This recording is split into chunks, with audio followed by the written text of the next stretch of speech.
I'm Linsay Chalmers. I'm the Development Manager at Community Land Scotland.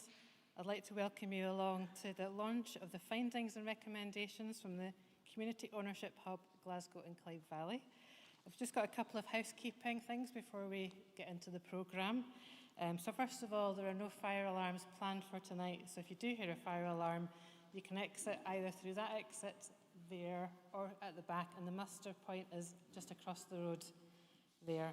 And also, if you've not yet found where the bathrooms are, they're through that door at the back there. So we're going to hear tonight from some of the groups that were involved in our pilot, and I'm just going to introduce a bit about how Community Land Scotland ended up doing this project. It's nice to have all these people in the room tonight. We've got a few familiar faces. It's a bit like having the band back together, having a few of the staff who are involved in the project and also some of the communities in the room. So for those of you who are not familiar with Community Land Scotland, I'll just give you a bit of an overview of what we do and who we are. We're a membership organisation that was initially set up by some of the early buyouts like Egg, Gaia and Neudart, who are all still very actively involved in the organisation. Around 2007-2008, there was a bit of a drop-off of interest in land reform in Scotland and a drop-off in buyouts, so our organisation was set up to try and kick-start the whole community buyout for communities to buy land and buildings. There are three main things that we do as an organisation. The first is policy, which is trying to take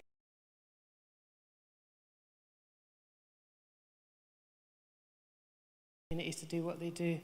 And the hub kind of encompasses that approach that we take as an organisation. This year we also launched our first ever campaign, excitingly, where we're asking for 10% of Scotland to come into community ownership. And you can find out more information about that on our social media sites. A large part of our job is also around raising awareness of community ownership so people have a better understanding of what it is and how amazing it is. We do that through PR and social media. And we've got a lot of very cultural people in our membership, so we've increasingly been doing cultural work as well, such as our 100 Years of Community Ownership project, which you can read about over there. And finally, we do work around support and knowledge exchange. So our members in Scotland, well, Scotland is pretty unique in itself in the range of different assets that communities own. It's quite mind-boggling sometimes. Harbours, wind turbines, nature reserves, business centres. A lot of our job is coming across people who had a job which has got no relationship to the subject they're now expert in. So it could be a nurse, but in your spare time, you've learned how to build a harbour. That's the way that community land ownership works. So a lot of our job is also about spreading that knowledge around our membership. So why is an organisation that had such rural roots now working in urban areas? Around half of our work these days is urban. The history of community land ownership in Scotland had rural roots and was driven by the very concentrated land ownership patterns we have in Scotland. And a lot of our early members bought their land because they had absentee landowners and their houses were falling down and they had no electricity. And so they were driven very much by issues around land reform. That's why a lot of the legislation and support built up around those kind of rural issues as well. There's always been community ownership in urban areas, but not to the same extent there was in rural. However, back in 2014, a document was published by the Land Reform Review Group, which is a group commissioned by the Scottish Government, or Scottish ministers, to look and see how land reform should go forward. And they heard evidence from urban groups that it was really needed in urban areas, that land ownership affects people in towns and cities too. And 82% of Scotland's population lives in urban. So they made recommendations that Scotland extended out all the rights to urban communities, which happened over the next couple of years. Then Community Land Scotland in 2018, we started doing urban work. Back then I had purple hair and no reading glasses, so it seems like a long time ago. We were asked by the Scottish Government just to do a bit of digging because they'd noticed that a few communities and towns and cities were coming through the Scottish Land Fund, not as many as they'd expected. So we did a really small project then looking to see what issues groups were facing, and we found issues around things like finding out who owns land being difficult in urban areas, communities being less confident and other agencies being less confident in communities and urban areas. That led us to taking on our urban development officer, who is here tonight. He was with us for 4 years. He worked with urban groups, and we kept coming across the same issues again and again, which was very frustrating for us, because as an organisation, we don't just like to hear about problems and not do anything about it. And we felt like the only way we could really build up a good evidence base about what was happening and ways that we could deal with it was to do a kind of more intense project in a regional area. So we looked at this enabling hub movement that was happening in England, supporting community-led housing. And we felt like the model they developed down there, which was an intense regional support, which is producing lots of research as well as supporting communities through the process, was a model that we could build on. So that led us to then developing the plan for the hub. Glasgow, obvious place, obviously, to bring it. And we got funding from our 3 funders, who were the Scottish Government, Tudor Trust and William Grant Foundation, so huge thanks to them. So I've taken you to the point where the hub is about to begin. I will hand over to Carey, who's going to tell you about what happened next.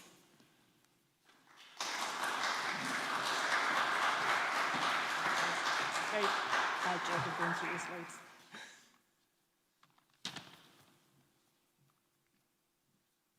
Hi, everyone. I am Carey Doyle. I was the hub manager. I joined in 2020. Yeah, there's the next slide. Hold on, let me get this all organized. Does that sound better? So I joined in 2020 to set up and then lead the Urban Enabling Hub for Community Land Scotland. And as Linsay was explaining there, the model for the hub replicated Community Land Scotland's model, which is working very closely with our members or community groups, and then working at the research and policy level to change the conditions for the challenges that community groups were experiencing, and also to amplify their successes as well.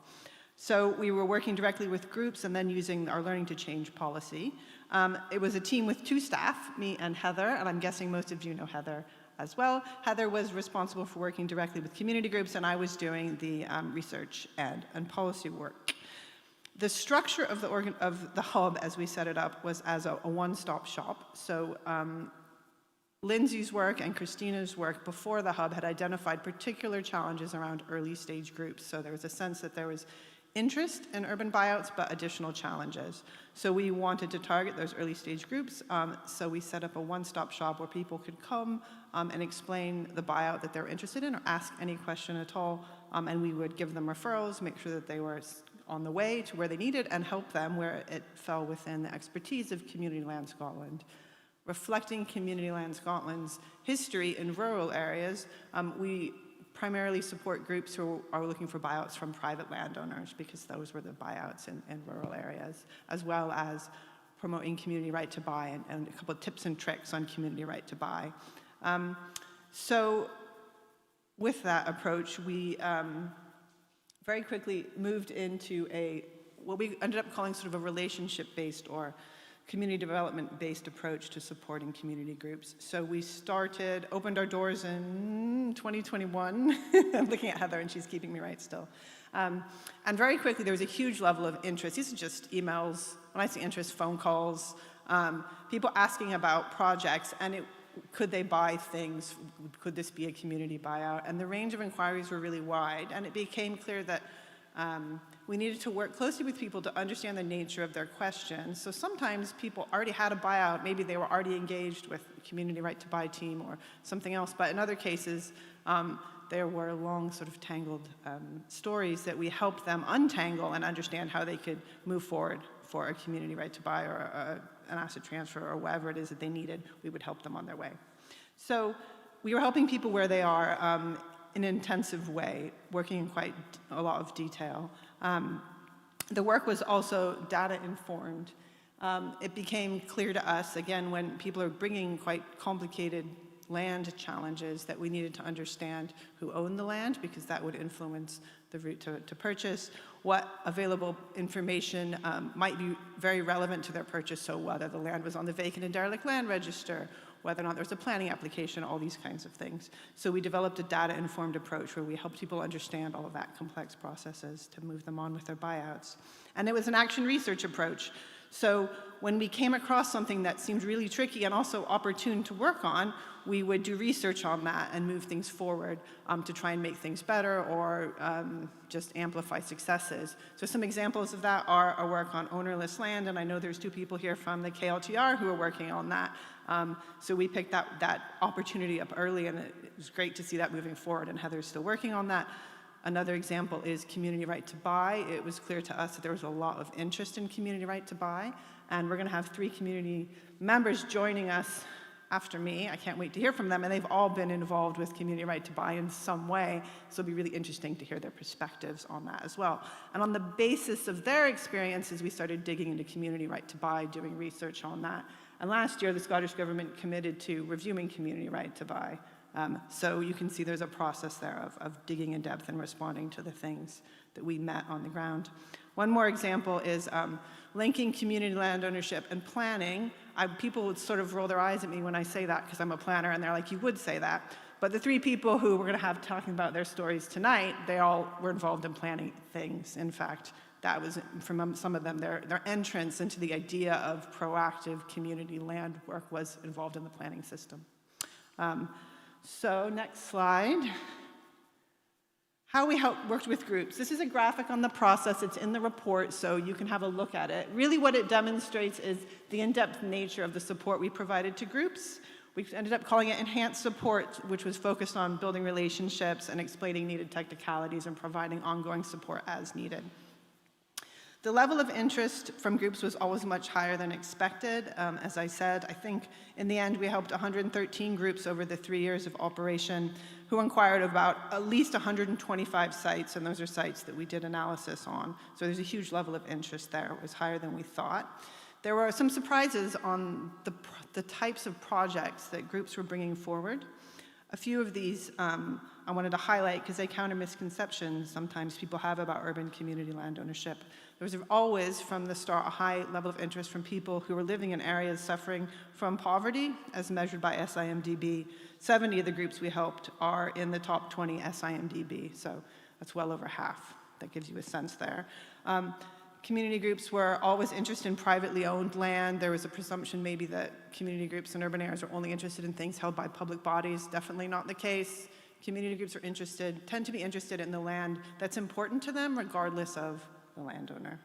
And picking up on that point, there was a concern that urban groups would struggle a bit, perhaps, to identify the geographic communities that they're required to identify to use, like community right to buy or something. That has rarely been the case. In Heather and my work, our community groups tend to know their communities and have no difficulty identifying boundaries on a map. A few insights then from the work, and then I'll get through to the findings. One of which is we worked over 3 years in depth, and that allowed us to pick up some threads, like the stop-start nature of community buyouts. I think this is probably true everywhere, but it is very true in urban areas. Cardowan, who we'll hear from Anne-Marie soon, she first approached Community Land Scotland before my time, 2019, perhaps, about a planning application and a community right to buy application. And it was at least 3 years after that initial inquiry that they started on a process of buying land. And now she has a bit of a property empire because she leases a building and owns land as part of Cardown Community Meadow. But there's a long duration there, and you need to be working in depth to do that. And as Anne-Marie's, the look on her face, it's the start of the journey when you finally own the land, Anne-Marie. She's nodding. And one other sort of key insight on this is around decision makers and narrow definitions of terms around land. So issues with best value and community capacity. Communities' experience are often very difficult to fit within the boxes on the forms required to demonstrate best value or to demonstrate the capacity to take things on. And we consistently saw a challenge with community groups translating the work that they're doing on the ground into narrow forms and civil service policy talk. Next slide. Someone will keep me right because I'm definitely at risk of going over. Findings. There's a lot of findings from the report. The report is not published yet because I wrote it all and it's quite long, and Linsay and Heather have had the challenge of editing it. And it's long because we wanted to do justice to the nature of the work. So it will be out soon. And there's a lot of detail in that. So look forward to it when you see their summaries out here now.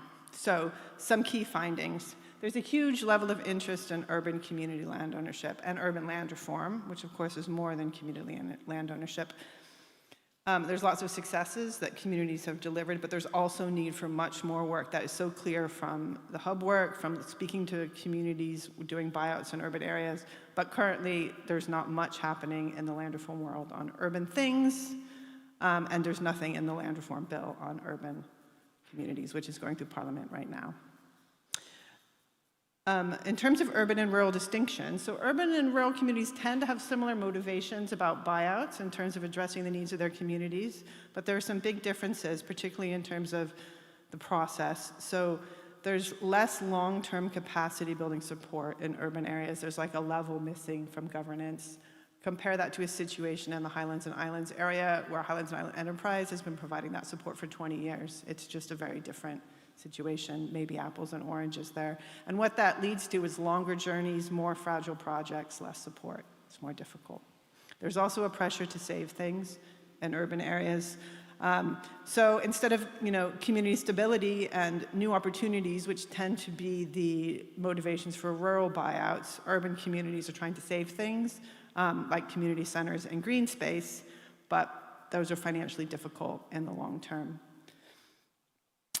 I've talked a bit about the interest from those in areas suffering from deprivation and the additional challenges that bring up, and that's sort of a recurrent theme throughout this, and there's a need for much more research on that.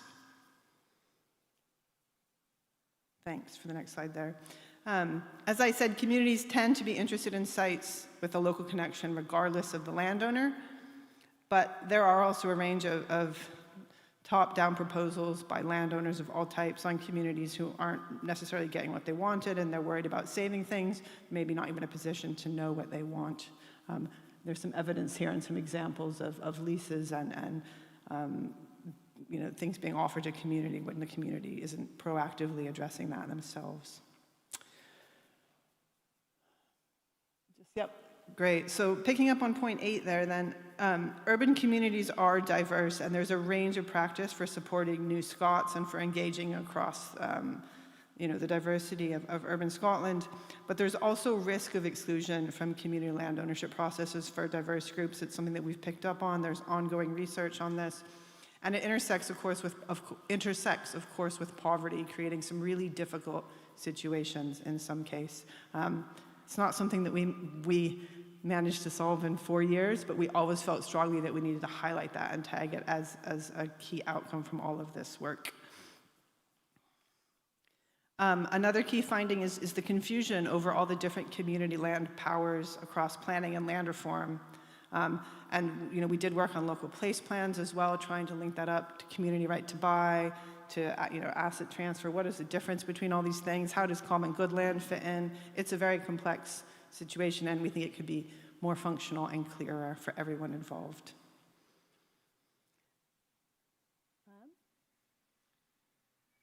Lack of data availability is holding back community empowerment projects. It's probably holding back a range of projects in Scotland, not just community projects. And dealing with the data issues would really help community empowerment generally.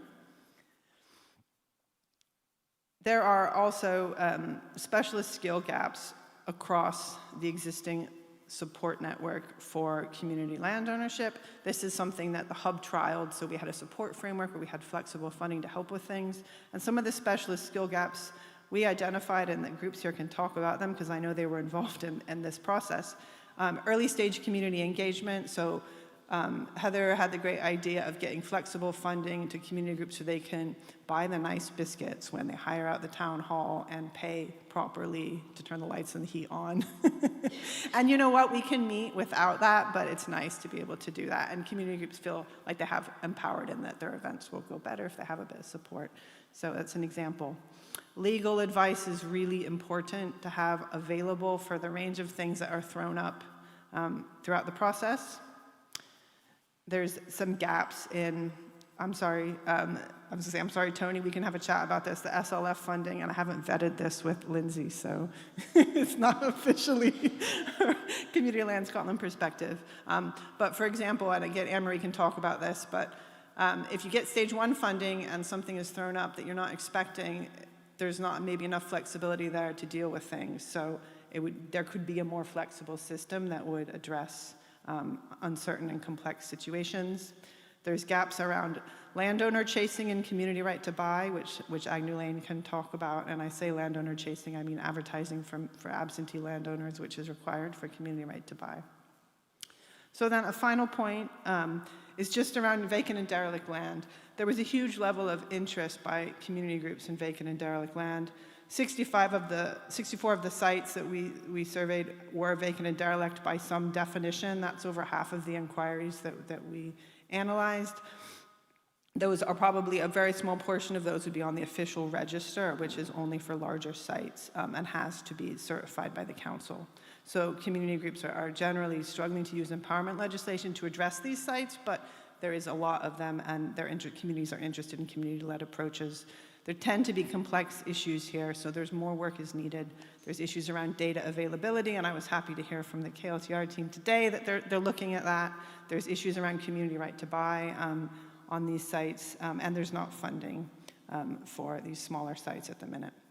So that is a bit of my manifesto.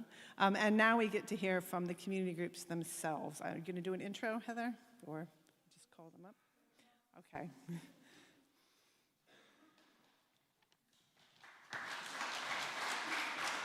Am I joining? Oh, no, you go.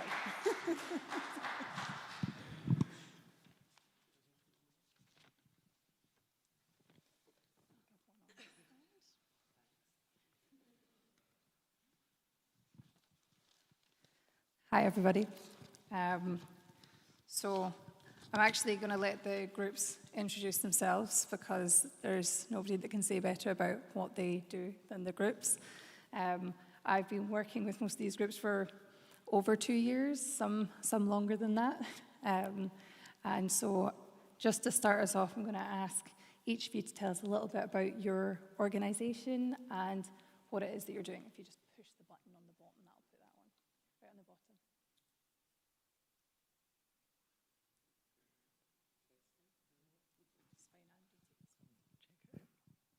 I'll start with you, Anne-Marie. Well, hi everyone. My name's Anne-Marie. I'm the chair of what is Cardown Community Meadow. Our community is an ex-mining community. The deindustrialisation of our community devastated it. We were developed and developed and developed upon till there was no space left to develop any more. And then they came for what our last remaining greenbelt was. And that was my first introduction to Community Land Scotland. I did see Katrina earlier, she's up there at the back. I came along to one of our workshops just to find out some information, as we were basically 4 scheme women who knew nothing about the planning process, knew nothing about owning community land. We just knew that we had had enough and we didn't want any more houses built on what our last remaining greenbelt was. And that green belt was so important for the health and well-being of our community, and we just didn't want to see anything be destroyed anymore. We wanted it protected and we wanted it improved. So that was a lengthy battle. We did manage to hold off the developers for that site, but on our journey we then had some other land come up for auction in our community, and that's where we got a bit more involved with Carey and Heather and Community Land Scotland and the Glasgow hub. And the guys were a font of knowledge and assistance. We couldn't have done it without them, and that's hand on heart. We would have gave up the ghost at the first hurdle, I think, because the paperwork required and the information and the knowledge that you have to learn and know about is extreme, sometimes very off-putting if it's not your line of knowledge and things that you've been involved in. Do you want to run in the other direction? Absolutely. But getting to know the network of guys that are available to help you and give you that information and also assist you with it hugely has been absolutely immense from the team. So we purchased what was a kids playing park in our community. It came up for auction. The sign just appeared one day. Community wasn't notified. No one knew about it. And it was quite distressing. It was on the path to the kids walking to school. So they saw their play park up for auction. Immediately the community started inquiring what was happening, what's going on. So Anne-Marie being Anne-Marie, and I kind of go off track quite a lot. I don't abide by everything that you're supposed to do. I make my own rules as I go, let's put it that way. And I managed to get in touch with a landowner who was very gracious. I now understand why, because he was looking to offload some stuff that he hadn't sorted for many years. But the community themselves had agreed that no matter what the burdens that came with this land, that they were bringing it back into community ownership, because we had enough of others making decisions about our community and where we lived and not being included in that. So it was really important to have that in our community so that we can decide what's going to happen with it. We can investigate the condition of the land when the forums and the information isn't there from the relevant bodies when you need it. So yeah, we've had quite a few hurdles. There's also sporadic bits of greenbelt attached to this land, some woodland. We have a road that structurally isn't great at the moment, so I've been informed. Local authority would like to adopt it, but they would like it rectified first. Where they think the money's coming from, I don't know, but hey-ho, we'll figure that out as we go. We are so much more. We do a lot of things in our community. During the pandemic, we had to respond to a community that was cut off. It was isolated, all services were withdrawn. So we've had quite a journey, but working with the guys, I think I demented Carey on occasion, where she was having anxious nights and going, Anne-Marie, what about? And it's like, don't worry. It'll be all okay, because it was what it was, and there was no way of changing the information and things that was coming back to us. We just had to work with what we had and make the best of it. We are now community landowners. The play park is safe. Improvements have started on the park.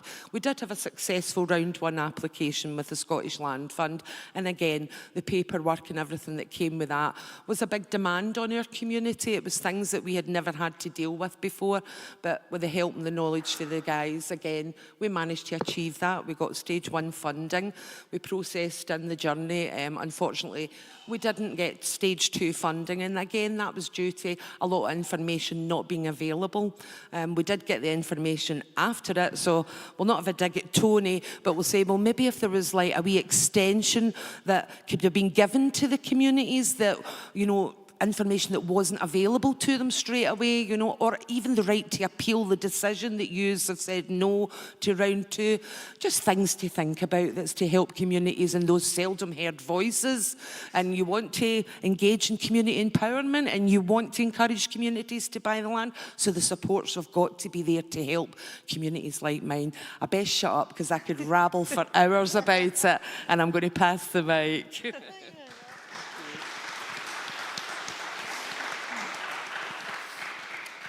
Hi, my name's Kate. Unlike Anne-Marie, I'm not a landowner.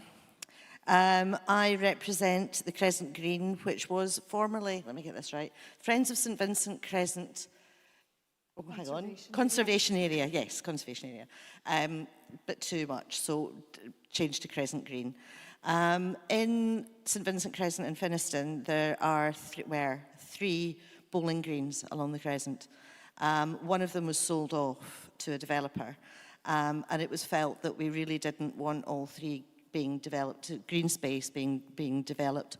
So, and I wasn't involved at that point, so I'm a bit hazy on the timings, but the association got together and we have community right to buy status on all 3 bowling greens, which is about to be renewed next year. It's due for renewal next year.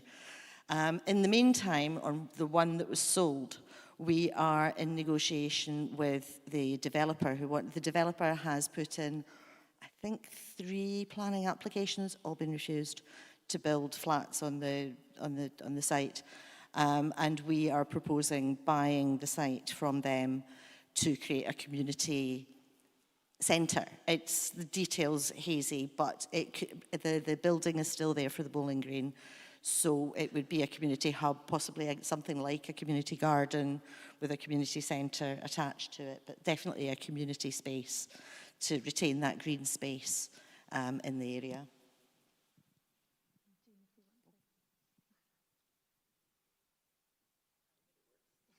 Is this one? My name is Jean. I'm here representing Agnew Lane Community Garden. my colleague and friend Rob is in the audience, who helps me to run it. We came together as a community to essentially squat on a piece of privately owned land.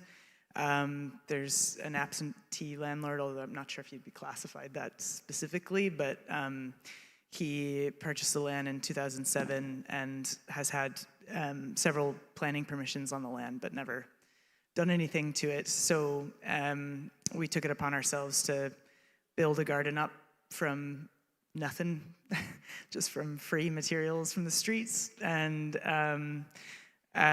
with a specific interest in growing food for the food banks. So we were working with young people who were from a food solidarity group, basically, to build the garden so that we could grow food for the food banks in the area. As far as the community right to buy process is concerned, we started to look into it after the landowner breached his planning permission. So his planning permission lapsed. We identified that he had come onto the land and done work to the land without planning permission in place, and we flagged that up to the council. An investigation ensued, and we played our part in essentially, I guess, kind of provided evidence so that the council would take his planning permission away. That, I think, kind of put us into a position where we were better situated, better positioned to pursue a community right to buy. And so, yeah, we've been doing it ever since. And I guess the most recent achievement was to achieve the community right to buy status for the land. So,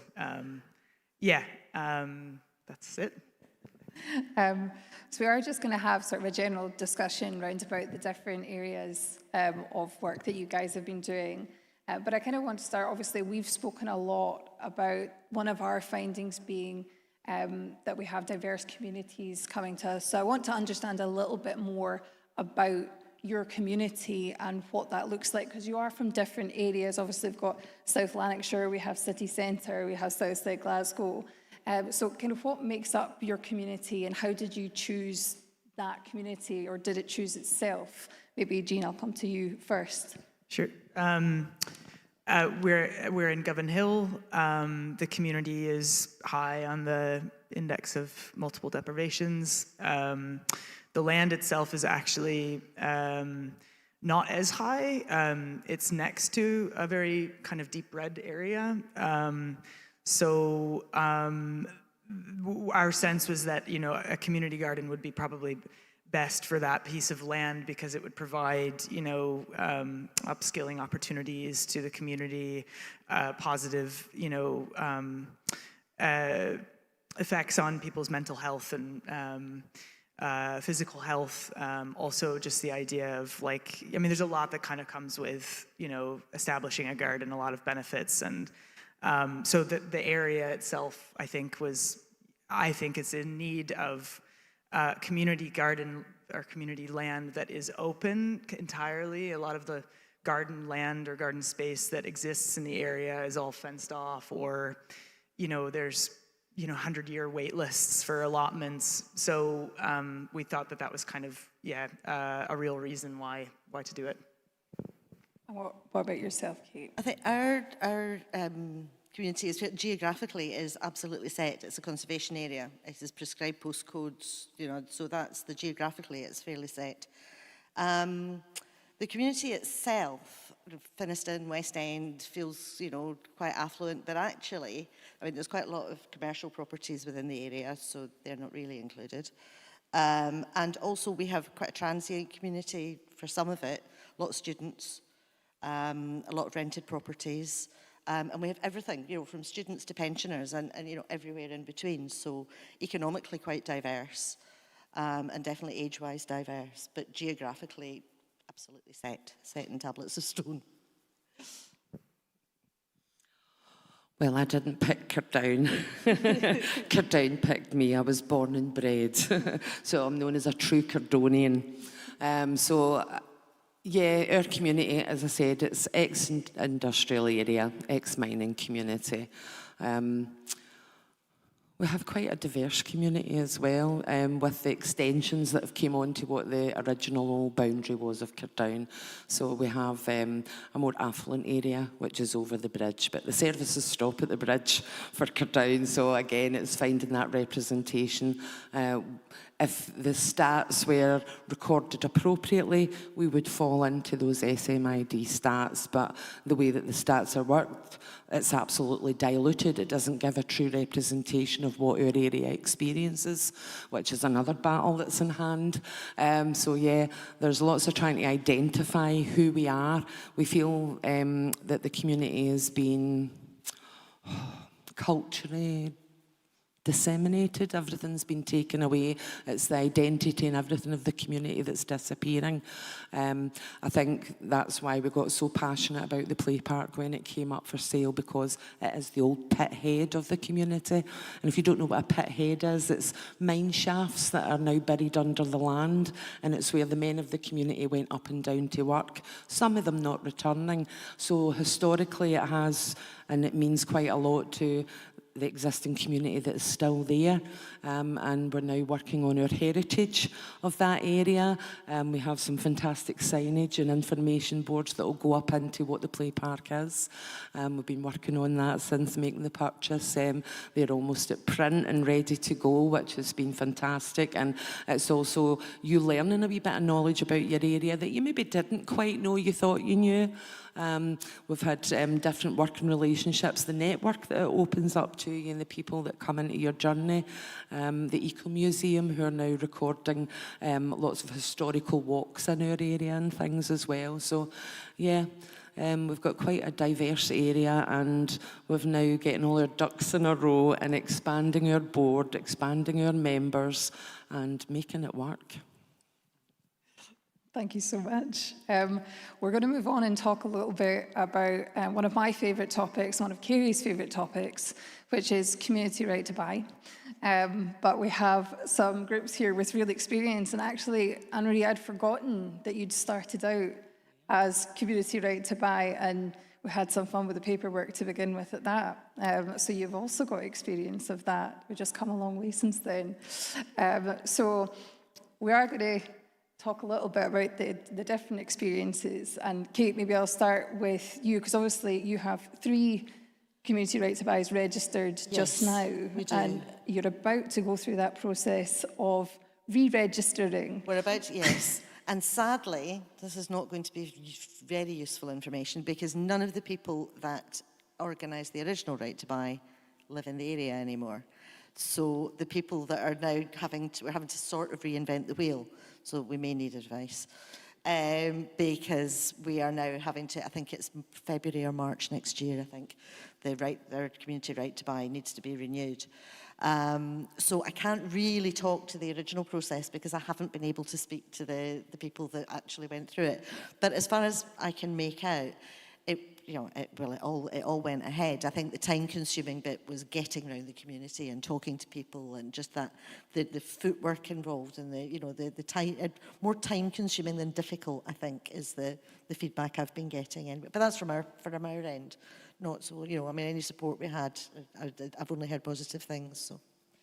I mean, I think that speaks to the previous point that you were saying about having a transient community. It's very difficult to. Yes. You've got. Excuse me, there's a lot of landlords that it's difficult to get hold of. You've got tenants, we don't know if information's being passed on. We're poring over records in the library, finding out, exactly as much information as we can to get hold of people. But it is just that getting around the community, and that sort of engagement. Yes, there have been meetings, we've had community meetings. That you were at one last year, where, fairly good attendance, and, people are interested. The community is definitely interested in doing something, not least because someone's proposing putting an 8-storey block of flats up where we might want to put a community garden. And we are, I should have maybe said earlier on, we're at the process, but yes, we've got the community right to buy about to be renewed. We are in the process, with the help from Tony here, of going through our stage 1 application for Scottish Land Fund money to move that process on to hopefully purchase, but we're negotiating with not a private landowner, but with developers. So that has its own challenges. And I think that also sort of has a little bit of a thing is that community right to buy can actually start that conversation, and that has been the case in going through this reapplication for your community right to buy. That's actually brought the landowners to the table to start this conversation, and it is a real pro of having a community right to buy in place to have those conversations. To move on to somewhat maybe more challenging things round about community right to buy, Jean, I'm kind of going to go to your experience, because obviously you've gone through the process and the appeals process. Do you want to tell us a little bit more about your experience of going through registering your interest in your Are you talking about finding the landowner, that yes, particular exactly. setback? And then obviously we can go to Carey as well to speak about the complexities of the legal side of things. Yes, so at what stage was it? We were, completing our application for the community right to buy. Or no, we submitted it, sorry, and it was rejected because they couldn't, the letters that were sent out to communicate with the landowner so that he could comment on the application bounced back. So the addresses were like in Monaco and Switzerland, so our application was rejected, and we were in a position of having to locate the owner, but not really knowing where he was, and it doesn't. I suppose it doesn't really. It's not as if he needed to, or it probably wouldn't have benefited him to actually comment, I don't think. So he just kind of stayed quiet, or the company stayed quiet if they did receive the correspondence. Anyhow, so we were kind of thrust into this situation that required fairly antiquated means of locating him. So we had to like put an advertisement in the newspaper for a particular amount of time that said like essentially like, we're here, like come forward, speak to us, which of course he didn't do. Yeah, anyhow, we had to jump through that hoop, and it did set the process back a couple, I don't know how long, Rob, but maybe like a month or two or something. Oh, was it? Right, okay, there you go. Yeah, it set us back a while, yeah. And it was annoying and stressful, and so we jumped through the hoop, and oh, it was expensive as well. It didn't come out of my pocket, so yeah, that's it. I think maybe Carey can feed into this a little bit, because it goes down to Carey digging in the legislation to find out what we could do in order to effectively appeal. So Carey, do you want to speak a little bit to that element? You know I do, briefly. The first point, I suppose, this is a good example of like the learning that we can get from working closely on these projects. The first point is that there's no requirement in Scotland to keep an accurate address on your title. And there is, that could be a law that could be changed. It's definitely different in other jurisdictions. So there's that point. And then the other point is always read the legislation, always. I've taught Heather one of my slogans. So when the first application for Magna Lane was rejected, it was, back to the drawing board. What does the legislation actually say? And someone had included the opportunity to advertise for a missing landowner in the legislation, which had never been used. So we had to go through the process of confirming the process. As far as we know, it had never been used. I'd be interested to hear if it had been used by someone else. So we had to confirm what that process would be and sort of tread some new ground there. And then it was the cost of advertising in the Glasgow News or whatever, which is quite expensive. The hub had flexible funding for these types of project cases where there was no existing funding for that. So we were able to cover that cost. But otherwise, the community group would have been in a situation of raising money. I think it was about £800, £1,000, something like that. It's quite a lot of money for a volunteer organization. That would represent maybe like a year's income of, plant sales and stuff. Yeah. So really challenging. So it's a good example of the types of challenges that community groups come up against with these projects.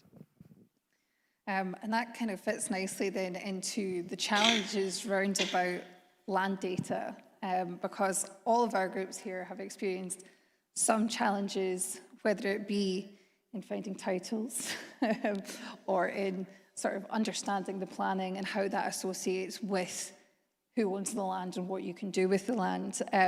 So I'm actually going to start with Anne-Marie, who has just bought a site with our community. Do you want to tell us a little bit about the land data challenges that we've had with that particular site, because there have been many? Well, I think initially, obviously, it came from it being what that old industrial site was, and it was the ex-mining community ground, and it was obviously being developed in sections. So I think by the time that they finished with it, it was like 51 cut-offs or something on the actual title. So it was really quite difficult just to decipher what areas were in this title.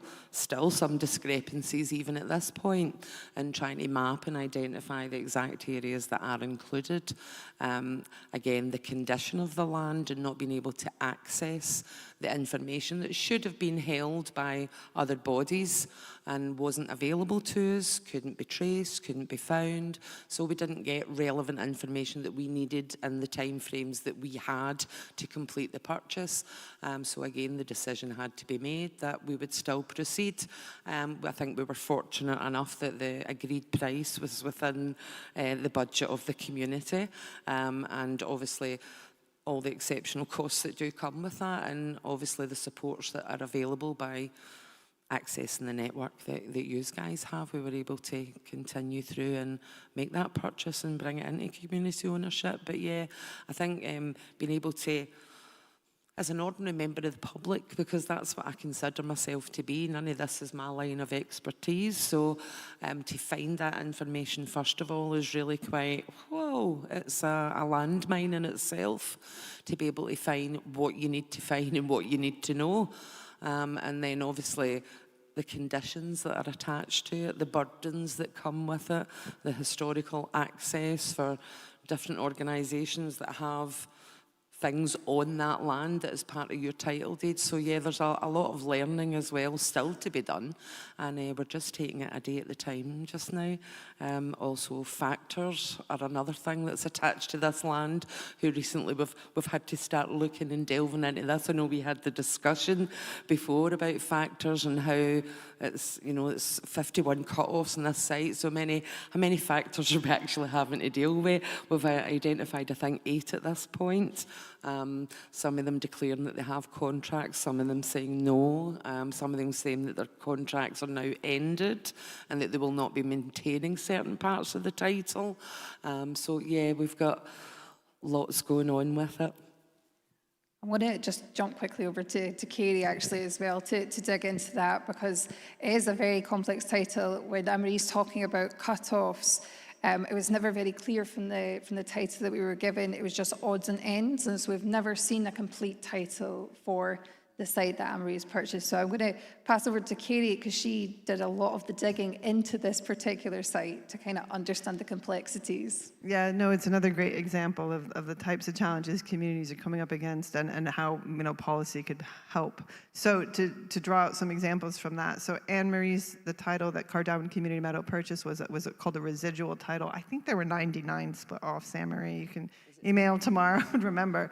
So it was a residual title. So when the pit closed, and then they built housing estates, and those individual houses were sold off to the owners, and then this is what was left over. And there was no map of that. And it got to the point where we brought in legal support and said, oh, could we do maps?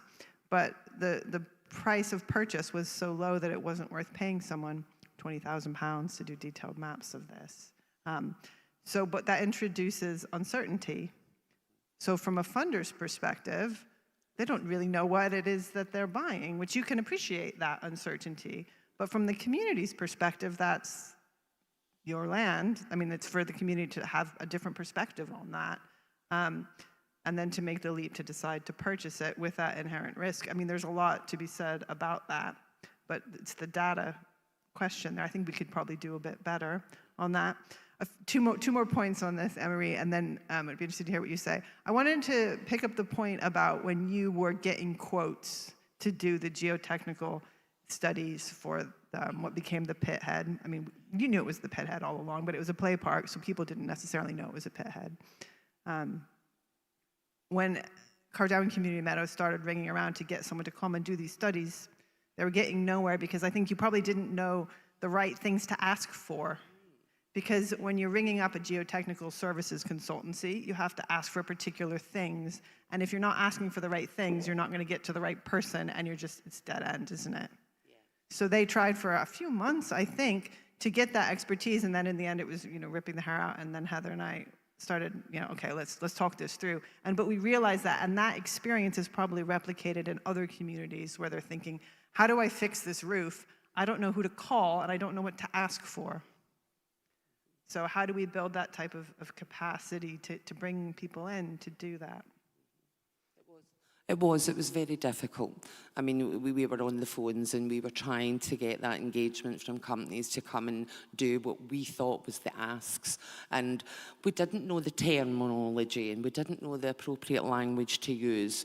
And it was what I was talking with the girls earlier about. It's like when you are that seldom heard voice in a process that you've never been involved in before, and people want to train you in the terms of reference, and it's like, but no, this is my voice, this is who I am, and this is how I understand it. So when I took to the phone lines, it was explaining to them the knowledge that we had of what the space used to be, telling them that it was the old pit head and that we had to get some soil samples, we needed to know the condition of the land. But again, we didn't know what we were asking for. So a lot of them wouldn't touch us with a barge pole, basically. We were getting no's after no's after no's, until again, reached out to the girls in absolute frustration and saying, I'm getting absolutely nowhere with this. I don't know where to turn. I don't know what other companies to phone. I think we reached out to the Land Fund as well to ask, did they have a register of companies that they had, had quotes and things from before that we could, and again, that was difficult even to get that information. And eventually you guys found us a network. It was you guys that found it and able to get those quotes and things done, because it was really, really difficult. And again, it was months of time of volunteers.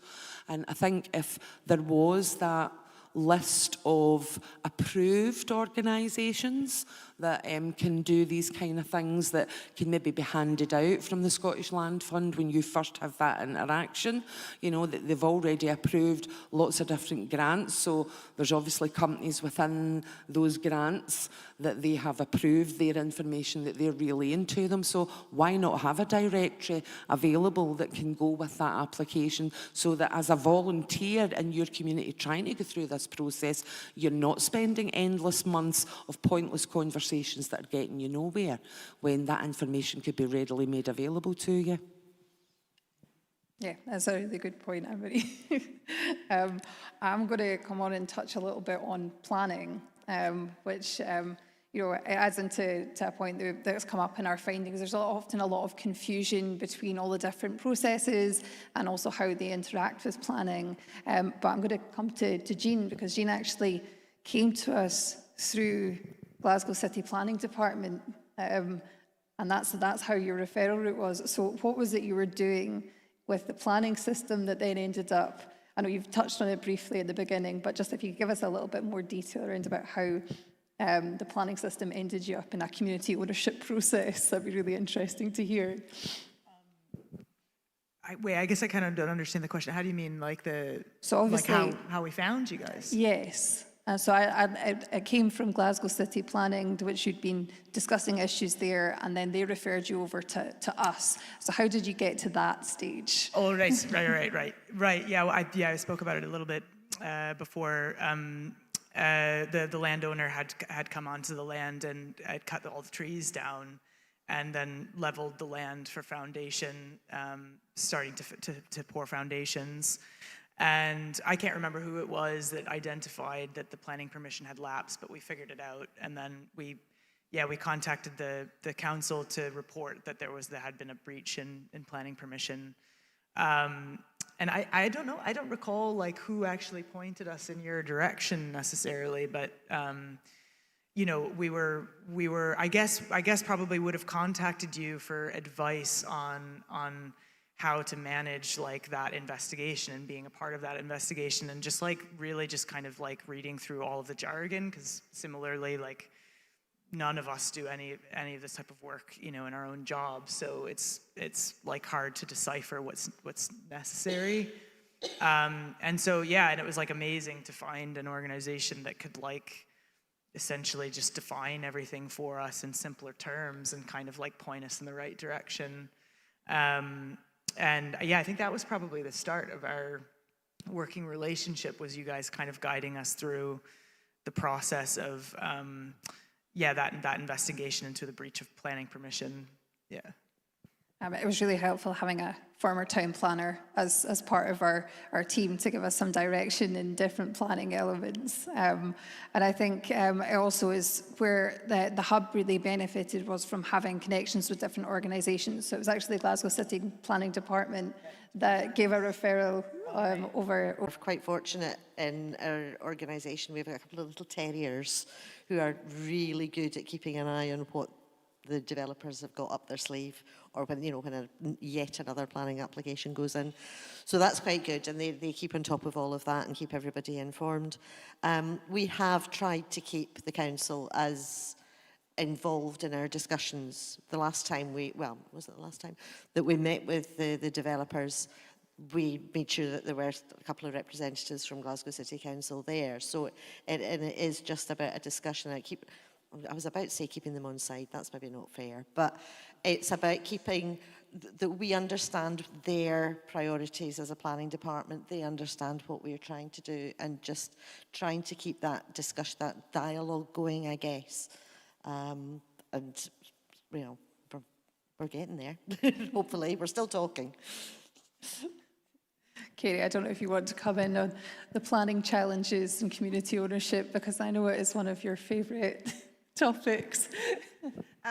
Honestly, not really. I mean, how long do you have? No, but I was thinking, Jean, about the original inquiry, and I was so impressed that you guys got to grips with the detail of this planning enforcement case. You guys were like, up to your elbows in technical planning law, and I thought, if you can do that, why don't you try a community right to buy and proactively set out what you think the land should be for, as opposed to dealing with slightly shady photographs that had been doctored and all. They were up to all sorts of stuff. So, yeah.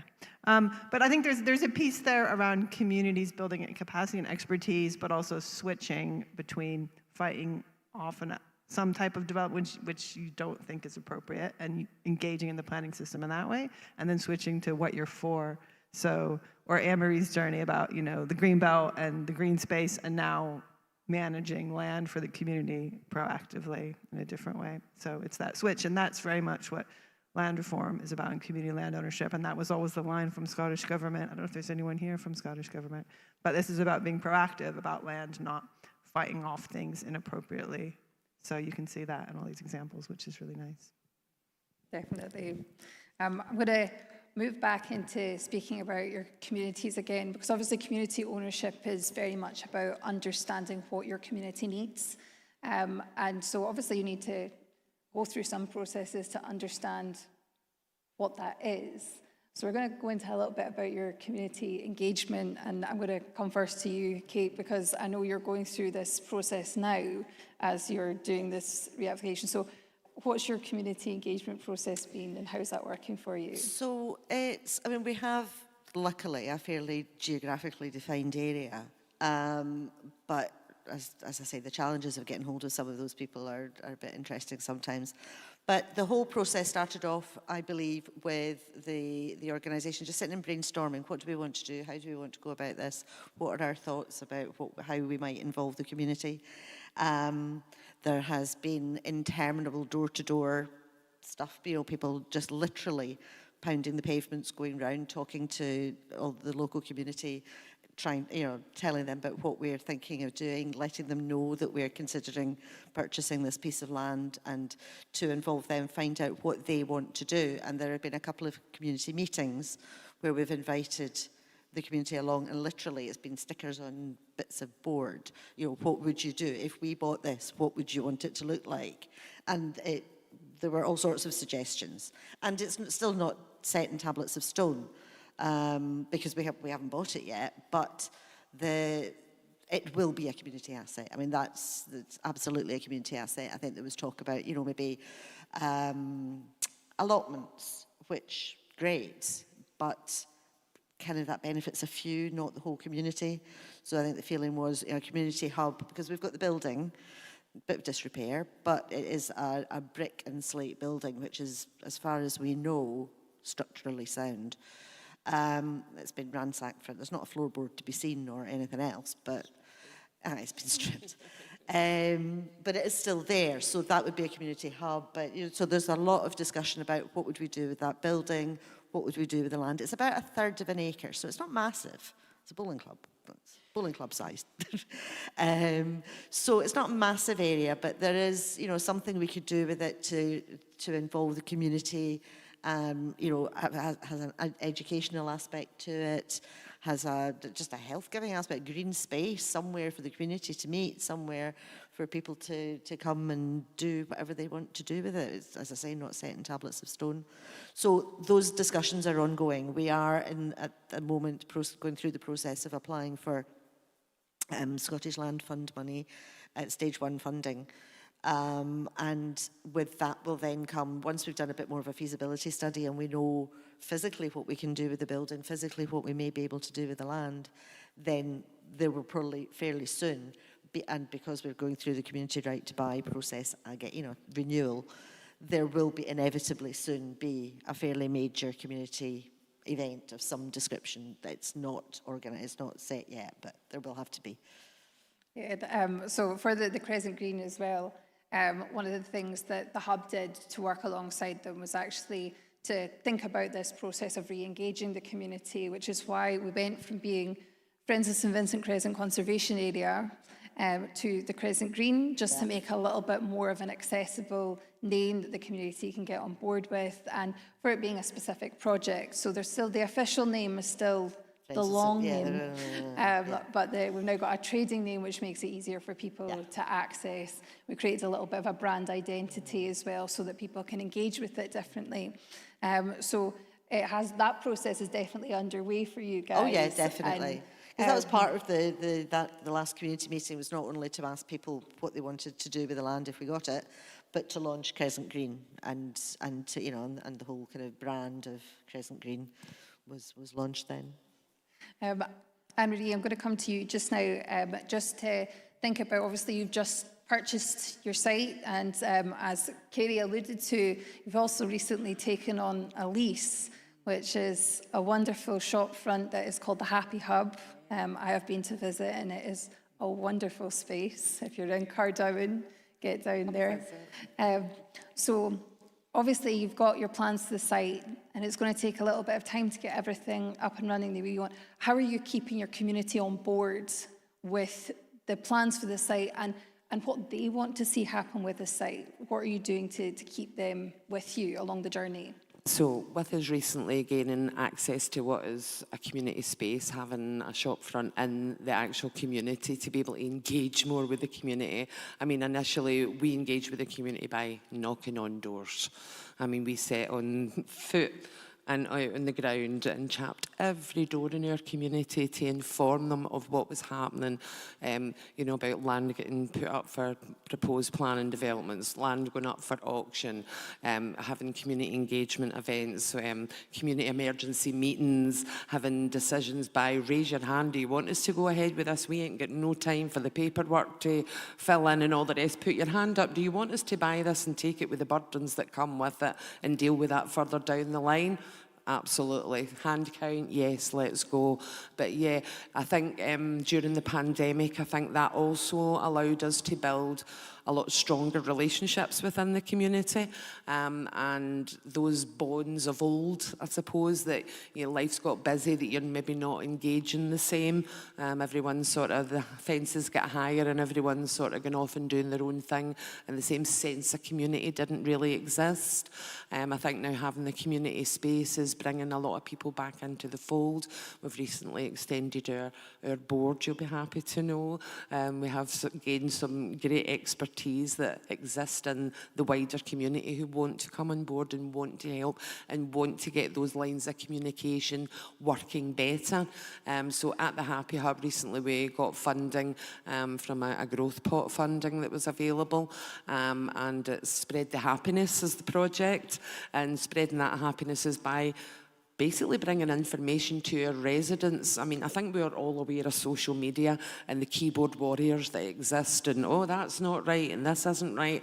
Well, this has given them the opportunity to come to those who are willing to represent in their community and take their ideas forward of the changes that they want to see, or how they want to see these spaces utilised, or how they want to see these spaces protected, pathways improved. There is so much to do. So yeah, we'll continue chatting the doors if we have to. We are talking about our monthly newsletter starting to be produced to be able to, you know, a door drop that's going to go through the whole community, and at least you're getting, because not everyone's online. You know, we use our social media platforms as best that we possibly can. But again, this is all volunteer-led. It's all time-consuming, and more is being asked of you as a volunteer. So I think funding streams definitely need to be re-looked at, and how they're supporting communities who are moving forward with these community rights to buy or buying direct from landowners, and the burdens that come with it, being able to understand them, you know, learn about them. What exactly does it mean? You know, recently I got contacted from one of the residents in the extended area where we have bought the title deed for. In this particular area, we're not sure whether it's included in the title or not. But again, Anne-Marie on the phone, digging, finding out, and the crossover of one person holding a title and us holding a title, and this bit of land appearing on both. So we ended up figuring out who it was, managed to get them and come and attend to the residents' issue. It was bad winds, a tree had been brought down, it was lying over their fence, over their property. So it was like, oh my God, is this our responsibility? Do we need to deal with this? Oh my God, I'm going to need to now learn how to cut down trees. It's like, there's all these things that come with it. And thankfully, we've already built up a network of different organisations where we have access to people who have had training to be able to go and deal with those issues. But we managed to identify that the other title deed was actually responsible for it. So they were quick and moving and sorting the issue for the people because we'd been on the phone to them. So it's that kind of approach that we have a lot of the time, is finding the point of call who we need to speak to and speaking to them, and sometimes not waiting for the process because things are happening that quickly. So it's find the head of the octopus and go to them, speak to them, ask them what they want from you, what do they need from you. I felt quite disappointed after our stage one. I don't know if I'm jumping off course here, but it's in my train of thought at the moment. I was quite disappointed after the stage one application and what we were funded for and what was produced on our behalf. I can see that money being so much better served in the hands and control of the actual community who were fighting to try and get funding to get things done better. You know, the business planning, for instance. I wouldn't use it. I would now not use it to put forward our ideas as a community. I don't think it was a good piece of work, and it cost quite a lot of money, and that money was given to us by the Scottish Land Fund. So that was very disappointing, but again, there was time constraints that we had. Everyone, suppose, worked to the best of their ability, but I felt that it didn't represent us truly and who we were and what we were trying to achieve. So again, I suppose it's finding the right organisations that have those credentials of they've been through the process with maybe other groups and has been successful, and having that body of work to be spot on. So yeah, there was pitfalls, I suppose, on the way to getting that bit ahead. Yeah. I think that leads really nicely into kind of where we were headed to, is understanding, and it's actually been a theme through all of this conversation. And it's about the support, both in terms of the people that are out there and also in terms of funding. And I think you've spoken to that really nicely, is that there's challenges round about that. Obviously, for the last 3 years, Carey and I have been working in Glasgow and the Clyde Valley and trying to deal with some of those challenges and trying to link people into the appropriate services, the appropriate funders, maybe another community group. And maybe just to come on to that in terms of what was your experience of working alongside us, and how you felt that filled any support gaps that are existing or are going to go back to existing if we weren't there. So maybe I'll go to Kate first. No, I think the support we've had from you guys has been fantastic. I honestly can't fault it. I've asked lots of people and nobody's found anything bad to say about it. So it's been, no, but there's, all right, okay. So yeah, and it's I think what you do is invaluable for us. And if there's a thing, I mean, you've kind of alluded to it in other bits of conversations, that with the best will in the world, we're all amateurs at this. Most of us are unlikely to know somebody else that's been through this process, or how it goes, or what you do. We don't know what we don't know. And we need somebody to handhold and be able to say, this is what you need to do, you need to do that, you need to do that. Because it's not obvious to us. We don't have the skills. We're not planners, we're not architects. Well, unless we're very lucky. We're not, we're not planners, we're not architects, we're not surveyors. We don't have these skills. We have a passion for buying something or getting hold of a piece of land for whatever our different reasons are, and there will be many and varied across the country. And we want to do what we want to do. We've got the passion, but we need somebody to be able to just say and to lead us through the process, and not get to a point where you've got stage 1 funding and then someone says, yeah, but this didn't happen and that didn't happen, so actually we can't proceed, or something, or you didn't get a piece of information. There's something missing, therefore the process is flawed. It is just because we don't know, so we just need somebody to be able to tell us. But the support we have is great. But I would say the one thing is maybe finding you. I don't know how everybody found you. You were referred through planning. We found you because one of our little terriers was on the internet constantly and found you through that. I think, if you were to Google Community Right to Buy Scotland, I'd want to see you front and centre, so that everybody, or the first time someone talks to a planning person at the council or something, it's like, actually, yep, we can help you, but this is the place to go to. That sort of instant, rather than just kind of happening upon you. Yeah, no, we are aware there's a lot of people in the system that we're trying to link everybody together better, and maybe we need to improve our SEO. We've only got 1 minute left, guys, and so I'm going to ask for your key takeaways to both tell the audience about your community ownership journey, or about the hub, or about both. So we're going to start with Jean. I guess it was just kind of follow on to what you were talking about as well, and we spoke about it as well before, just like the fact that we wouldn't, any of us, be able to do this. Nobody would really be able to do this without an organization holding our hand, without people from a planning background who know the language and stuff. So in a way, it's like, what's the point of the legislation itself if those organizations don't exist and if they're not funded and available? So yeah, that was kind of like my main takeaway from the whole process, was just like having that support. I mean, I think I've sort of said it already, but keep on going, I think keep doing what you're doing, and if you can do more of it, fine, great, but keep doing what you're doing. Well, final word to Anne-Marie, and keep it brief. I don't know if I can ever be brief. I think hand on heart, the relationship that's been built with you guys through the journey has been absolutely amazing. I think it's been some of the worstest of times and some of the bestest of times. But without the shared knowledge and network that you guys have access to, yeah, absolutely. None of us would be able to be achieving what we're achieving. We probably still would, but we just wouldn't fill any of the paperwork in, and we would just take it and we would chase the landowners off the land, because that's how much we've had it up to there. And it's like, no, not in our name anymore. So we're deciding what happens on our doorstep in our community, and we're taking on our community power. It's our power, it's our land, and it'll stay our land. Hear, hear.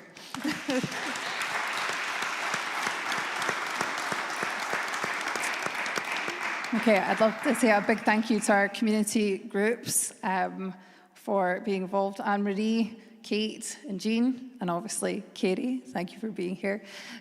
We are going to jump off the stage, and I'm going to invite Josh up to the stage to talk through our recommendations.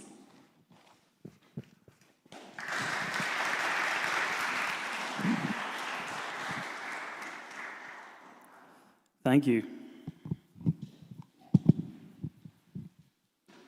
Thanks everyone for coming, and thanks to the speakers just then. So yeah, I am going to briefly run over the recommendations from the hub findings. My name's Josh Doble, I'm the policy manager at Community Land Scotland. And just before we get into the recommendations, I just want to say the kind of absolutely foundational work that the hub has done in terms of informing our policy development and our advocacy, down to the work of Heather and Carey and the great groups that have fed into this. And the recommendations you'll see here are the kind of what we're taking from the hub and how we're going to try and shape policy, shape our advocacy work over the coming years with some specific legislation in mind and also some kind of specific asks that we want to see. So the first one, which Carey alluded to earlier, is the fact that we want to see land reform focused on the whole of Scotland. It needs to include urban Scotland. That was only introduced in 2015, 2016 in the Community Empowerment and Land Reform Act. But the new piece of legislation, which is sitting in Parliament, which has a whole host of issues with it, to be fair, and a crucial one of those is the fact that urban Scotland is not included at all. So we are asking for there to be a kind of criterion put into that legislation called Sites of Community Significance, which would link up planning and land reform, and would mean that some of the mechanisms in that bill could then apply to urban Scotland. So things like having a public interest test on sites of community significance, having land management plans. So a site like Agnew Lane, which has been sitting essentially kind of derelict and abandoned, there would have to be a land management plan, and you'd be able to trigger some of these mechanisms quicker rather than all of the onus just being on the community being incredibly proactive. In terms of community right to buy, so again, we've been hearing about some of the challenges with that. There is a review happening at the moment. This is going to be kind of a long process, a process that we have some concerns about how independent and robust it's going to be. So we're working on trying to improve that. We think the number of rights probably needs to be streamlined. As we've been hearing about, you know, the slightly cumbersome processes, and it could be that some of the more potentially radical rights which force the sale of land could be kind of streamlined and made easier to use. And all of this comes down to the kind of the weighting the government is putting on where does the public interest sit and how much are we going to trust communities and empower communities to actually use this legislation rather than making it too cumbersome. So we welcome this review. We're working with our members, we're working with DTAS as well to kind of feed into this process and say, like, this is what needs to happen. Let's simplify it. Let's make it actually work for communities. The other one, the next point, so the third recommendation, there are 14 of them actually, so I'm going to speed up. Yes, it's all right, Carey. So the one around saving services, so this is the point that again has been raised around urban communities often saving kind of assets or buildings or intervening when there's issues with green space, which can be slightly different to some of the historic buyouts in more rural areas which have been focused on, you know, buying large pieces of land and therefore having the opportunity to generate revenue through things like renewable energy projects. So we're just saying that there needs to be a bit of a balance here, possibly a culture change, and also the support put in place to develop new economic models, to think about community wealth building. You know, what would revenue generation and community wealth building look like in urban Scotland when communities can buy land and assets? What generates revenue in urban areas? How can communities start owning that? And we do have some suggestions for that, which come in a later recommendation. The fourth one, thank you, whoever's doing the slides, you're really on it. So this is around the fact, again, which we've spoken about, that there's inclusion challenges for groups that are looking to take on community ownership in areas of resource deprivation. As Carey alluded to, we've seen a whole host of kind of issues here around skill shortages, lack of capacity building, resource deprivation, the impact that has on people's time and capacity to take on these kind of projects. This is an area in which we need to do more research. We have a project set up to look at this. We're going to work with funders to do more work on it. There were two kind of recommendations which signposted further research, and this is one of them which we're going to be taking forward in the next few months. The next one is the fifth recommendation is one around kind of a funding challenge. and it's for the Scottish Government and the Scottish Land Fund to think about introducing some funding pre-stage 1. So just some very small kind of seed funding, could only be a couple of £1,000, to help communities with setting up a new community body, community engagement events, information materials, brand development, the really important stuff that means that then a stage 1 application will be really strong, then a stage 2 application will be really strong. This is talking about relatively small amounts of money that the government could spend to do some kind of proper seed funding. And this fits into a broader point, which isn't a recommendation, but which is something that we found from the Hub and all of our other work, that is the government investing in these kind of community ownership projects is a really kind of good value for money investment. It delivers a huge amount of local economic development. It delivers a huge amount for local communities and therefore wider communities in the wider Scottish economy. So kind of the Scottish Government starting to value that properly and sharing the kind of stories that we've been hearing about this evening is absolutely vital.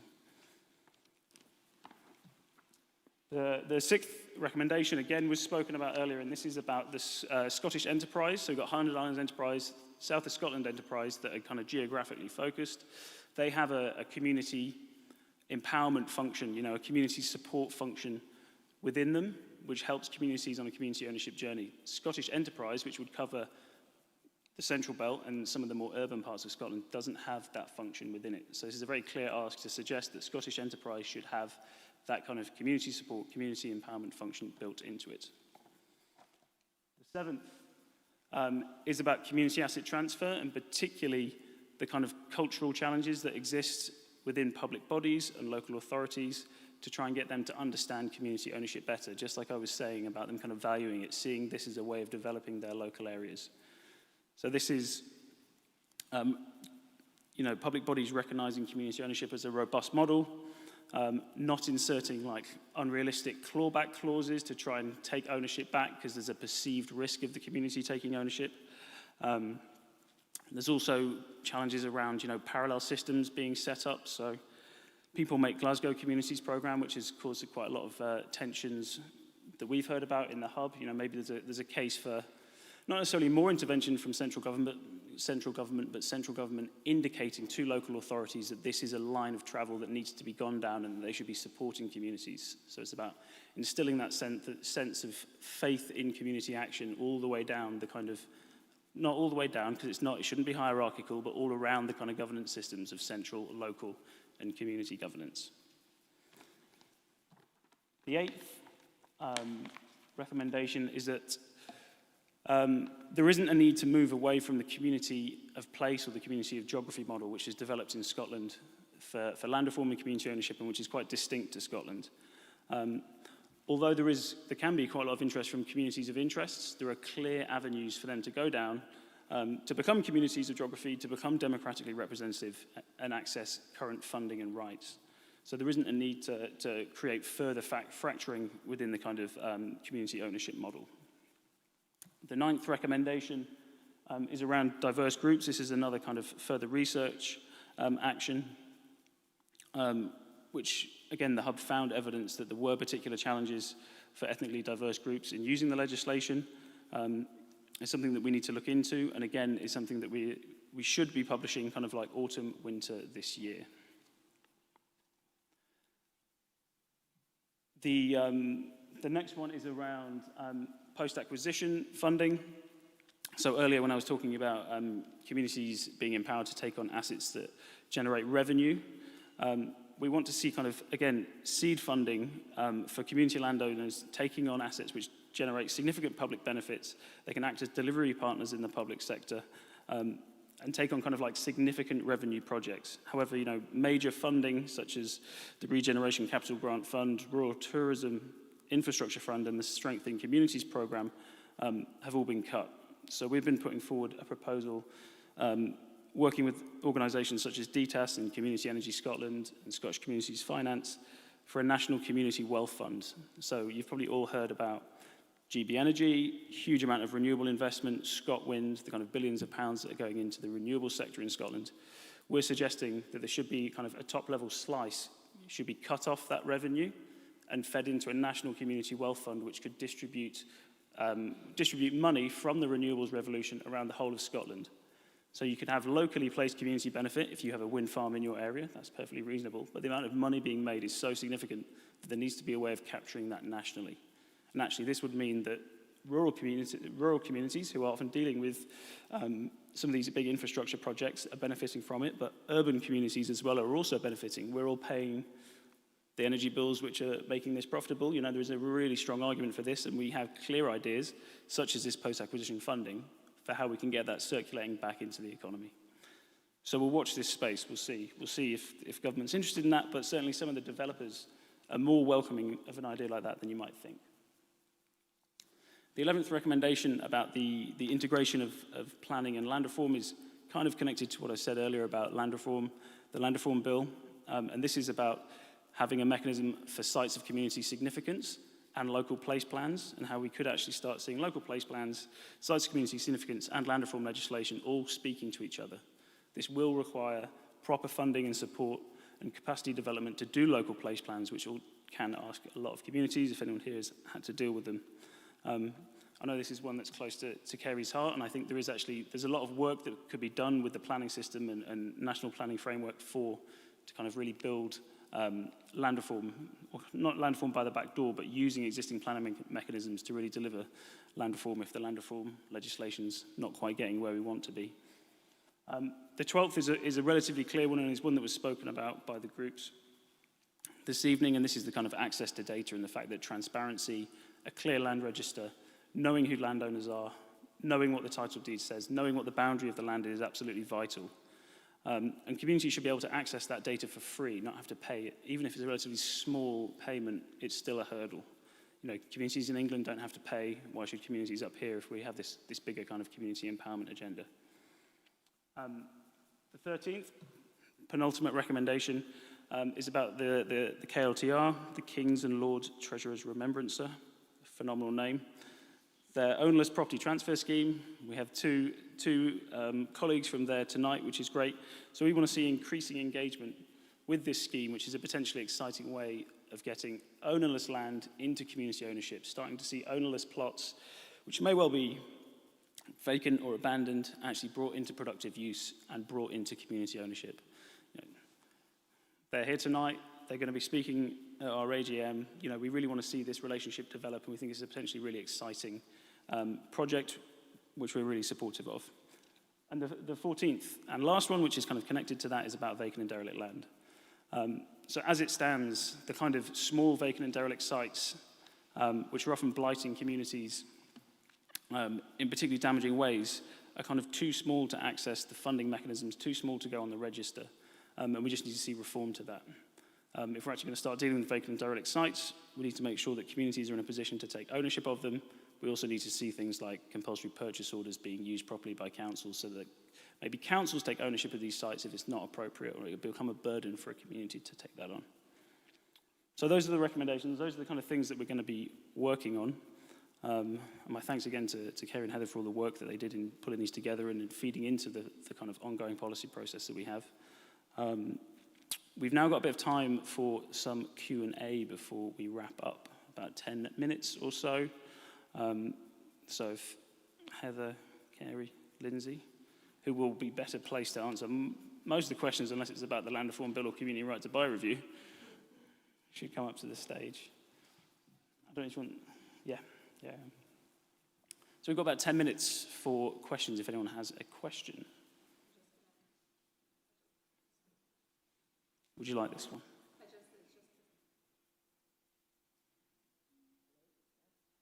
Would you like to say it to me and I can say it to the mic? Hello? There we are. No, This one works. we're on. No, it's just that, like, you know, we were finishing at 8, so if you do need to go, please don't feel the need to stay. Yes.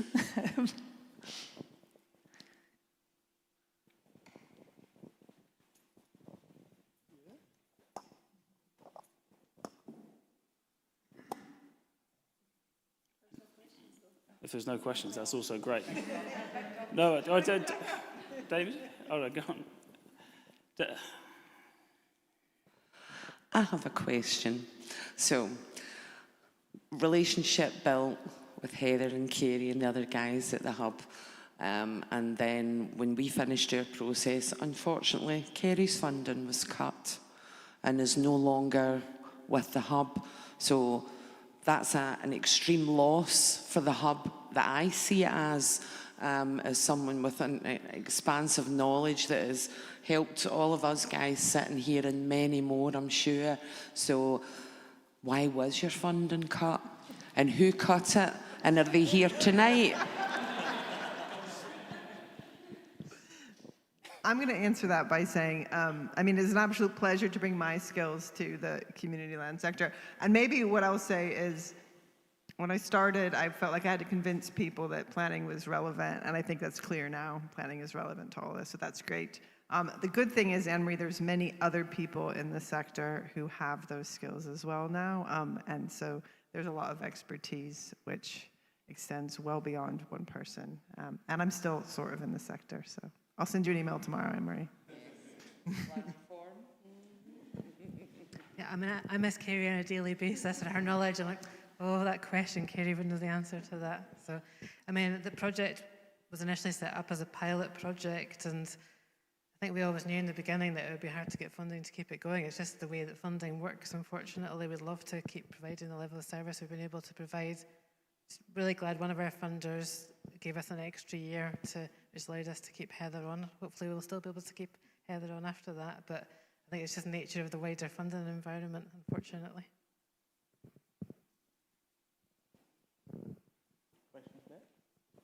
I think David had one, yeah. I'm curious about the policy recommendation around communities of interest. And I wonder if you could say more about what your rationale behind that is and what the viable routes to ownership might be for communities of interest. I can answer a little bit, but Josh will probably want to clarify. I suppose from the hub's perspective, our evidence was that communities of interest could become communities of geography in relatively, I mean, there are some cases where they wouldn't want to do that, and that would be the organization's choice, obviously. But there were many instances of communities of interest becoming communities of geography, and in the majority of cases, that process was straightforward enough, as straightforward as anything is in this highly technical process. But you know, it can definitely be done in a range of ways. The other thing is that there's a benefit from becoming a community of geography. So the Scottish system is set up to provide the land rights that are associated with communities of geography. And it's hard, and again, this is where Josh will keep me right, or someone else perhaps potentially in the room. It's hard to imagine a system where communities of interest could have those same strong land rights in the public interest, which would be defensible under law, which is the way the current system operates in Scotland. So there's benefits from that current system, and it's not, they would probably not be outweighed by becoming a community of interest or expanding that out massively in a way that would undermine the benefit. That makes. Yeah, no, I'd agree. Particularly the kind of the system that exists in Scotland is very much predicated on that, on the community of geography model. And I think Carey's right that the intervention in property rights, which you want to see expanded and like really emboldened, is based on what Carey was saying. There is some examples down south where like the system is different. Linsay and I have been speaking to organisations down in England, and there is more of a kind of focus on communities of interest there. But I think there's concerns that, I mean, so it'll be interesting when we do the piece of research on kind of ethnically diverse communities' use of these rights. Communities of interest fit into that and fit with communities of geography. But I think we have concerns. Do you want to come in as well? I think we'd have concerns about how it could dilute what in some ways is quite a robust system that's developed organically in Scotland. But we could talk about it after. It looks like David as well. I just also want to say for the people that are less familiar with this dynamic of communities of interest or geography, just because you are a community of geography doesn't mean you can't pursue interests. And because you're a community of interest doesn't mean that interest is not of interest to a geographic community. And so I think I'm going to go to Agnew Lane for this one, which started out as a growing project, and they have created a geographic community from a community of interest. And we've seen communities do that time and time again because they realise the way to access that is actually to make it very community-led and community-driven. And that is not saying that community of interest are not, but there is this geographic element that really makes people buy into the space because they have ownership of it, maybe because they're looking over, they have a deep connection to it as something that they live with and something that they are part of. I'm going to piggyback on that because you didn't say what I thought you were going to say, Heather, which is that there is also funding for communities of interest. So communities of interest can access aspects of the asset transfer legislation from public bodies. Communities of interest can access the UK government community ownership fund. So there's other ways in which communities of interest can get support. But what they can't do is use the community right to buy, which are based on land rights. And it's that particular point which we're saying that's the strong Scottish model, which is hard to see how that would be squared with those other aspects. But again, there's many other ways that communities of interest can engage with all of this.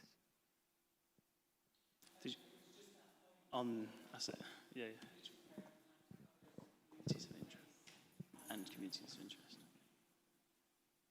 Just in case we didn't hear that, do you want to say, Lynn? Yeah. I was just, Carey picked up on it. It was just to say the Community Empowerment Act, which covers public assets, covers communities of interest and communities of place.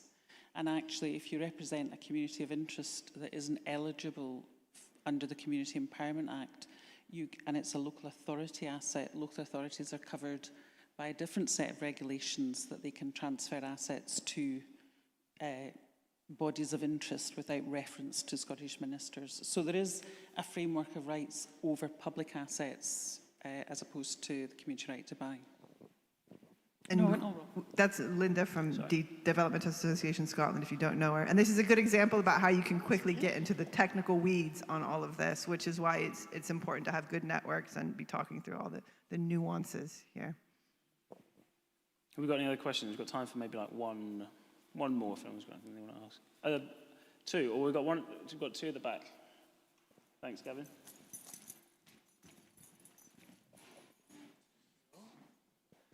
I was really inspired by the idea of the 10% target on Scotland's land being in community ownership. I know it's just a target. I wondered what we're at just now, and what you reckon the cost would be to put 10% into community ownership. So we're at 2.8% right now, and it's like the cost to the taxpayer, because there's a number of different mechanisms that could be used of varying degrees of robustness, should we say, which could have varying costs. But I guess it would be about like a massive expansion of the system we have now, but also kind of regulation and taxation mechanisms that would depress the land market, because the land market does not work for the people of Scotland generally, and land prices are incredibly inflated. So having mechanisms of forcing sales, reducing land prices, taking ownership of vacant and derelict sites, land that's been abandoned, land that's not being managed properly. So if we had things like public interest tests, land management plans that resulted in forced sales of land, a number of mechanisms that would be absolutely robust under European Convention of Human Rights and valid interventions into property rights, that would require some kind of support from the public sector in terms of certainly seed funding. But that can also be sewn up by having things like capturing some of the wealth that's being generated from renewables, regulation and taxation around some natural capital projects, things like that. So there's a lot of money flowing around the kind of broad land sector at the moment, but it's just not going to the right places. And if we diverted it into things like the land fund, and if we had a political appetite to properly tackle the nature of land ownership in Scotland, it is actually something that could be achieved with, I would argue, a relative degree of straightforwardness if the amount of kind of thought and energy was put into it that's put into other areas of government. And join us at our AGM for Josh to tell you even more about how we're going to get to 10%.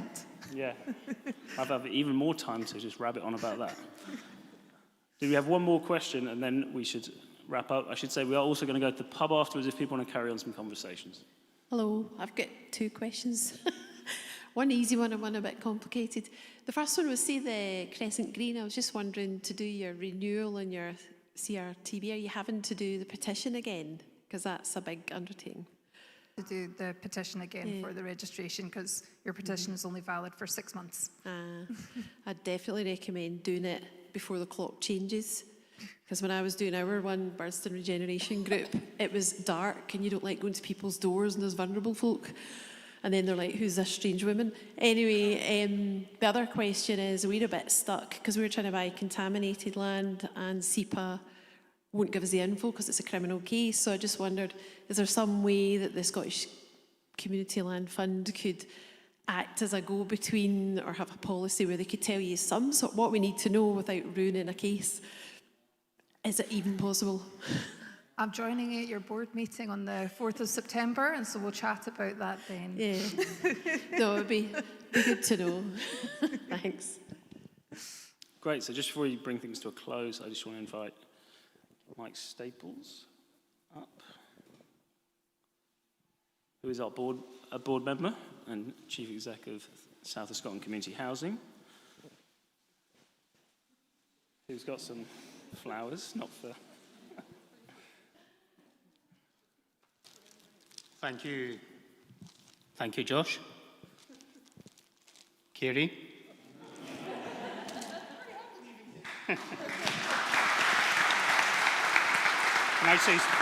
I'm going to say something first. My mom is still watching. Hi, Mum. I was lucky enough to be involved in some of the work that led into the establishment of the hub, particularly the workshops. I was also involved in recruiting for the hub manager.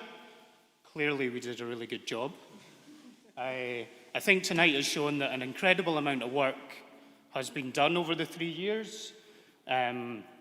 Got a great platform to move forward with the hub going forward. I've engaged a lot with Carey over the 3-year period. And I think Anne-Marie said perfectly, she's a huge loss to Community Land Scotland. I think we're all going to continue to work with her and keep in touch going forward. So on behalf of the board of Community Land Scotland, thank you very much.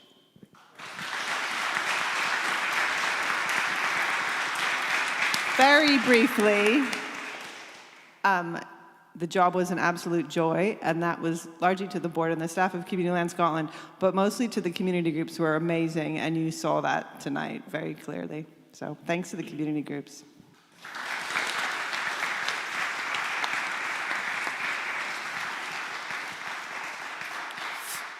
Thanks, everyone. That brings us to a close. We will be kind of milling around, clearing up if you've got any questions, and a few of us will be going to a pub nearby, and you're very welcome to join. Thank you. Oh, sorry, wait. Hang on, can I just say, which Josh did not, thank you very much to the staff of CLS for arranging, and can I ask everybody to give a hand? Great event tonight.